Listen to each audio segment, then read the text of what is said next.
見到啊，喐下喐下㗎。我哋頭先竟然食嗰啲咁嘅嘢。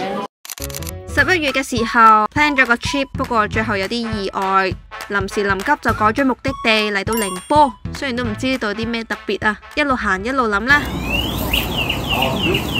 豬油膏係咪即係就係出邊嗰塊膏啊？邊個平？哦，年糕蛋餅。講翻先，呢個 trip 真係準備得比較急啊！前1秒先買機票就要嗱嗱聲執嘢走啦，應該會帶漏好多嘢。今次就帶 TomTom T66 28 lit size 嘅背囊。背囊嘅容量其實都好夠用噶啦，間隔又好清晰。最吸引就係佢有 iPad 同埋電腦位，連我部16寸嘅 MacBook 都擺到，勁有安全感。拉開呢個主隔層就有個底板，可以加闊個背囊容量。今次臨時臨急，求其執咗幾套，再加件厚衫就算啦，塞埋幾袋女人嘢都冇問題。最正就係佢仲有前蓋設計，要拎嘢放嘢都唔使搲晒啲嘢出嚟啊！呢個真係好方便。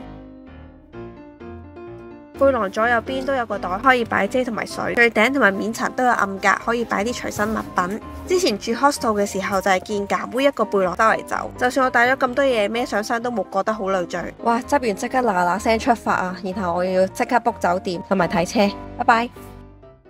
呢一日食完個早餐就嚟到寧波嘅南塘老街，不過呢度睇落都比較新啊，好似啱啱重修過咁嘅樣，比較商業。今日呢一個行程都係 City Walk， 即係基本上所有景點都可以行路去到。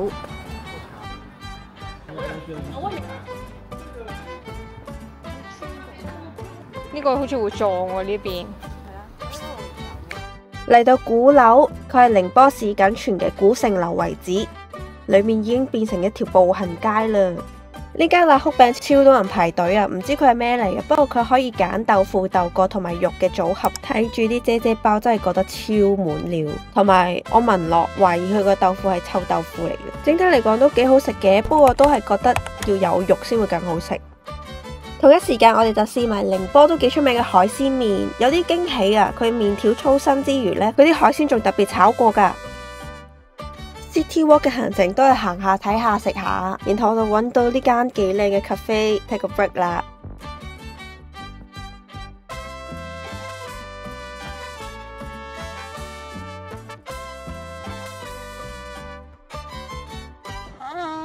哎呦，哎呦，好得意啊你，好滑啊！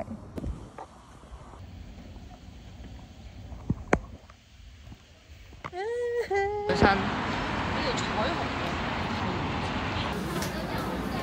我哋上次喺西安都有飲呢個烤冷麵。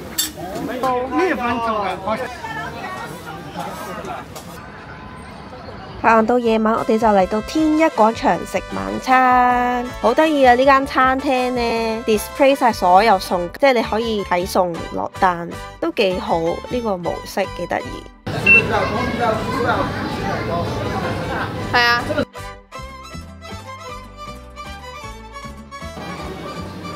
呢度所有人幾乎都會必點呢個寧波醉蟹，哇！想講佢賣相真係超級飲，你睇下啲膏，勁橙黃色咯，好啱撈飯。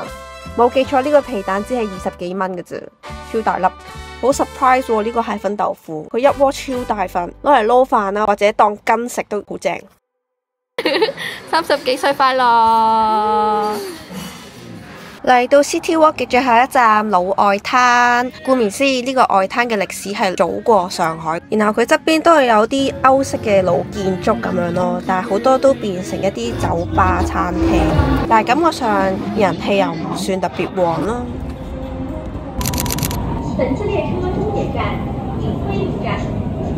呢一日就租咗架車自駕環湖啊！我嘅旅行必須要有一啲山卡拉嘅地方，遠離煩囂先可以滿足到我。呢個東線湖嘅路線其實已經規劃得好好噶啦，你可以喺唔同嘅景點落車啦，有山有水有歷史。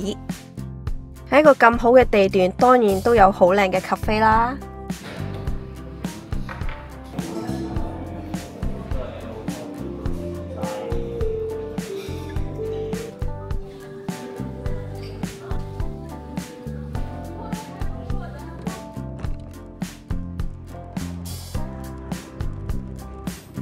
差唔多日落嘅時候，我哋就嚟到韓寧老街。雖然佢都算係步行街一種啦，但又未算超商業化，因為佢都有一種好樸素、古色古香嘅感覺。不過我哋都係兜咗個圈就走啦，因為想喺天黑之前出返去啊。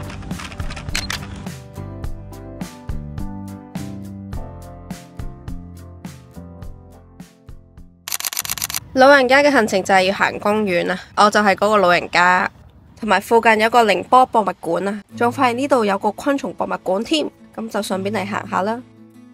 完全冇心理準備之下入嚟呢個昆蟲館，我真係有啲頂唔順啊！哇，我完全冇諗過，連啲標本都會令我睇到起晒雞皮，太多啦吧！呢個公園的確都幾大啊，裏面仲有一個白美術館啦。然後喺側邊間 cafe 食個下午茶先。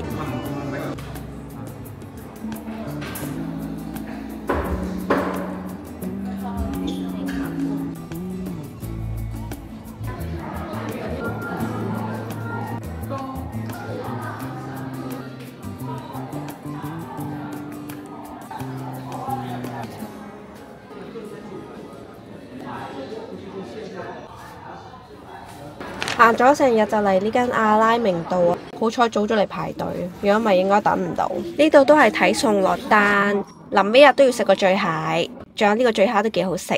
唉，早知唔買呢個超大碗。呢度好出名呢個海腸炒飯咯。本來以為海腸係動物嘅內臟之類，點知原來海腸係一個生物嚟嘅咁嘅樣咯，超核突！唉，早知唔叫啦。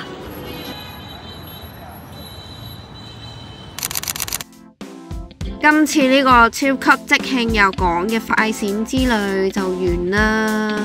咦，我好似冇食到寧波湯圓喎。是但啦，P 人係咁噶啦，拜。